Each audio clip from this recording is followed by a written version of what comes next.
जब चर्चा पीओके को लेकर होने लगी तो आपको बताएं कुछ लोगों को मिर्ची लगने लगी। कुछ मौलाना हैं जिन्हें ये बिल्कुल भी समझ नहीं आया कि आखिर पीओके अगर भारत में आ जाएगा तो उनको क्या दिक्कत हो जाएगी। वो तो भारत में ही रहते हैं ना, या कहीं और रहते हैं, या कहीं और ठिकाना चाहते हैं। इसीलिए लोग कई बार कह देते हैं कि पाकिस्तान चले जाएं। जरा आपको बताते हैं कि कैसे जब जगत गुरु ने ये कहा कि पीओके पर कब्जा लेना है, पीओके हमारा हिस्सा है, इस बात को दोहराया, जयपुर में कार्यक्रम में ये बात कही, तो ये दिक्कत किसे हुई। आप तस्वीर देख लीजिए। ये तस्वीर है साजिद रशीदी की, जो कि अध्यक्ष है AIAA के, और यहाँ पर उन्होंने कहा कि हिम्मत है तो पाकिस्तान, बांग्लादेश, ईरान तक ले लें। आखिर उन्हें इतनी तकलीफ क्या हो गई कि वो बांग्लादेश का भी जिक्र करने लगे, ईरान का भी जिक्र करने लगे। वो तो भारतीय है ना, उन्हें ये कहना चाहिए था कि ठीक है, वक्त आ गया कि पाकिस्तान से हम पीओके वापस लें, वहां पर भी विकास की धारा बहाएं। लेकिन उनका जिक्र बांग्लादेश, ईरान तक चला गया। जो अखंड भारत की तस्वीर थी, दरअसल उसका जिक्र करके एक तरह से तंज कसने की कोशिश यहां पर उनकी तरफ से की गई। ऐसा लगा कि जगत गुरु ने जब कहा तो जगत गुरु के बयान से थोड़ी छटपटाहट आ गई, थोड़ी बेचैनी दिखी। क्यों बेचैनी हुई है जरा आपको बताते हैं। क्योंकि ऐसा लग रहा है कि पीओके की बात करना या उसे भारत में लाने की बात करना ये पसंद नहीं आया मौलाना साहब को, तभी तो इस तरह के बयान दे रहे हैं। पीओके के मुद्दे को मुसलमानों की आबादी से जोड़ने लगे। आखिर क्या जरूरत थी। पाकिस्तान, बांग्लादेश, ईरान को भी मिला लो, इस तरह का तंज कसने लगे अपनी ही सरकार पर। उन्हीं की तो सरकार है, उन्होंने भी वोट किया होगा। पीओके आ जाएगा तो भारत के मुसलमान बढ़ जाएंगे। बातें सुनिए आप, अगले 50 सालों में क्या हालात होंगे सोचा है। यानी उनको इससे तकलीफ हो रही है कि वहां के मुसलमान आ जाएंगे। जब रोहिंग्या आते हैं, जब म्यांमार से आते हैं घुसपैठिए, तब तो कोई कुछ नहीं बोलता। अब पीओके के मुसलमान आ जाएंगे तो चिंता हो गई। देश के इस्लामीकरण का आरोप लगाते हैं, ये कह रहे हैं वो पीओके लेंगे तो वहां के मुस्लिमों को लेंगे या नहीं, इस तरह की विवादित बातें भी कर रहे हैं। आखिर पीओके के जो लोग हैं वो भी तो भारतीय ही है ना, आएंगे तो भारत में आएंगे।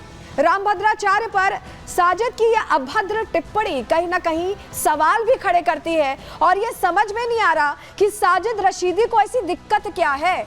घुसपैठी आते हैं तो ये साजिद रशीदी चुप हो जाते, CAA NRC की बात होती है तो भड़काने लगते, और जब पीओके को लाने की बात होती है तो अलग ही तरह का माहौल बनाते। सुनिए जरा साजिद रशीदी को। पाकिस्तान के कब्जे वाला कश्मीर क्यों?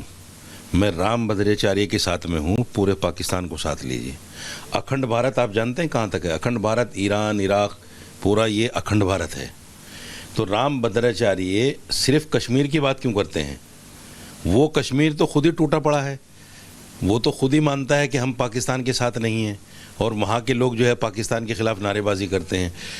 हिम्मत और ताकत की बात तो ये है कि आप पाकिस्तान को, बांग्लादेश को, ईरान को, इराक को, अफ़गानिस्तान को, हिंदुस्तान का सारा मुसलमान आपके साथ है, ले लो साथ में।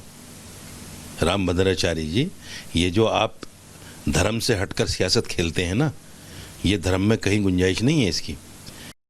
तो एक तरफ रशीदी साहब कह रहे हैं कि धर्म से हटकर सियासत करनी चाहिए, धर्म की गुंजाइश नहीं है। दूसरी तरफ घुसपैठियों को लेकर बात होती है तो कुछ नहीं बोलते, CAA NRC पर कुछ नहीं बोलते, लेकिन पीओके की बात होती है तो कहीं ना कहीं छटपटाने लगते हैं। रिपोर्ट आपको दिखा रहे हैं क्योंकि अब सनातनियों ने भी सुर में सुर मिलाना शुरू कर दिया कि पीओके भारत का है। रिपोर्ट देखिए।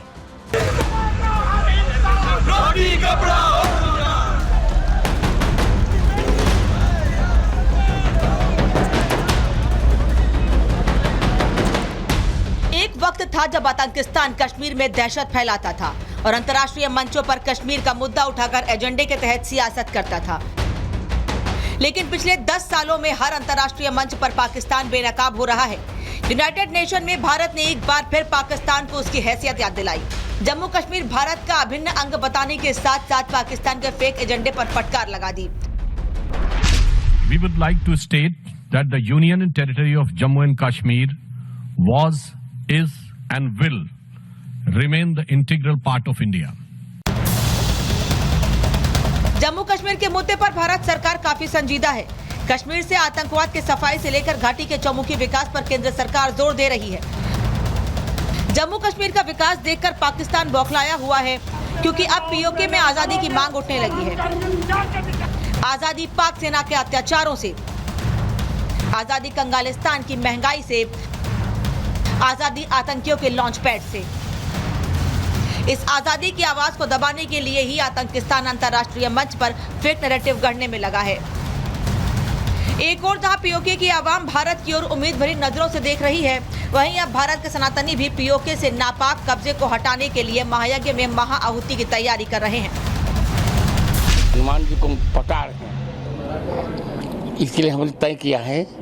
एक यज्ञ हमने सालासर में किया, 1.25 करोड़ आहुति डाली हनुमान जी के लिए, फिर हमने अयोध्या में किया और फिर अभी कुंभ में कर रहे हैं। मुझे विश्वास है कि बहुत जल्दी पाक अधिकृत कश्मीर हमें मिल जाएगा। रामभद्राचार्य की ये ललकार पाकिस्तान तक पहुंचती, उससे पहले ही भारत में बैठे मौलाना इस सनातनी ललकार से आहत हो उठे। पीओके के मुद्दे पर अनर्गल बयानबाजी करने लगे। इतना ही नहीं, एक सनातनी आह्वान को सियासी बयानबाजी करार दे दिया। हिम्मत और ताकत की बात तो ये है कि आप पाकिस्तान को, बांग्लादेश को, ईरान को, इराक को, अफगानिस्तान को, हिंदुस्तान का सारा मुसलमान आपके साथ है, ले लो साथ में। रामभद्राचार्य जी, ये जो आप धर्म से हटकर सियासत खेलते हैं ना, ये धर्म में कहीं गुंजाइश नहीं है इसकी। मौलाना रशीदी इतने पर ही नहीं रुके, उन्होंने पीओके जैसे संजीदा मुद्दे को धर्म से जोड़ दिया। उन्होंने पीओके में रह रहे मुस्लिमों के साथ जुड़ने से अपनी आबादी बढ़ने की बात कही। साथ ही अगले 50 साल की तस्वीर की कल्पना करते हुए इस्लामीकरण की बात भी कह दी।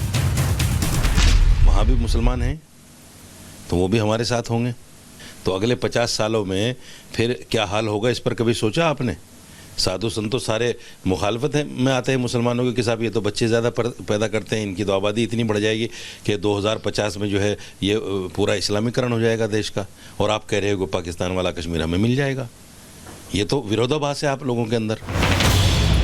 पीओके और धर्म पर बात करते करते मौलाना साजिद की जुबान ऐसी फिसली कि उन्होंने रामभद्राचार्य के लिए अभद्र टिप्पणी कर डाली। उम्र होगी उनकी 70 के आसपास, वैसे ही टिकट कटने वाला है, और आपको पता है कि ये फैसले ऐसे हैं मंदिर मस्जिद के या मिल्कियत के जो फैसले होते हैं वो 1-2 साल में नहीं हुआ करते। रामभद्राचार्य ने कृष्ण जन्मभूमि के मामले पर भी अपने विचार खुले मन से रखे। इस पर भी साजिद रशीदी को समस्या है। जिन मामलों का फैसला संवैधानिक तरीकों से हुआ है, इस पर भी मौलाना की टीस बरकरार है। बाबरी मस्जिद की टीस ऐसी है, रहती दुनिया तक मुसलमान बाबरी मस्जिद की टीस को नहीं भूलेगा। बाबरी मस्जिद को गलत तरीके से तोड़ा गया, बाबरी मस्जिद हमारे लिए थी, है और रहेगी। आप नाजायज तरीके से कृष्ण जन्मभूमि में ले लो, कौन मना कर रहा है? पीओके से शुरू हुआ मौलाना का दर्द विवादित ढांचे तक आ पहुंचा। जो मामले कोर्ट में चल रहे हैं, उन्हें भी वो नाजायज तरीका बता रहे हैं। रामभद्राचार्य से उम्मीद कर रहे हैं कि वो हिंदू मुस्लिम को एक साथ जोड़ने की बात करें, लेकिन खुद भारत की 50 साल बाद की तस्वीर बताकर डराने की कोशिश कर रहे हैं। Bureau report, Republic Bharat.